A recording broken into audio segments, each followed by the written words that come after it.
Hi అండి, good morning అందరికీ. అందరూ ఎలా ఉన్నారు? బాగున్నారా? అందరికీ హ్యాపీ సండే అండి. సండే స్పెషల్ ఏమేమి చేసుకుంటున్నారో నాకైతే ఖచ్చితంగా కామెంట్ చేయండి ఫ్రెండ్స్. మాకైతే ఈరోజు చికెన్ అయితే తెప్పించేస్తున్నారండి. ఇంకా అయితే చేయలేదు. ముందుగా అయితే ఈరోజు సబ్జా వాటర్ అయితే తాగుదాం అనుకుంటున్నాము. వేసవి కాలం వచ్చేసింది కదండి, అందుకని ఈ ఎండలు అయితే చాలా ఎక్కువగా ఉన్నాయి. ఎండలో చలవ చేయాలంటే మనము ఇలాగైతే సబ్జా వాటరు, నిమ్మరసము, ఇంకా కటోరా ఇలాంటివన్నీ అయితే తాగుతూ ఉండాలి.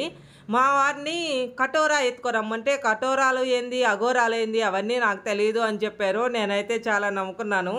ఇంకా ఎందుకులే అని చెప్పి ఇంట్లో అయితే సబ్జా వాటర్ అయితే నానబెట్టేసి కొంచెం నిమ్మరసము, సాల్ట్ అయితే వేసేసి కలిపేసుకున్నామండి. మేము ముగ్గురు ఉన్నాం కాబట్టి 3 గ్లాసుల వాటర్ అయితే కలిపేసి ఇలా రెడీ చేసేసుకున్నాము. ఇంకా మా వారికి ఒక గ్లాసు, నాకు ఒక గ్లాసు, మా పాపకు ఒక గ్లాసు ఇచ్చేసాను.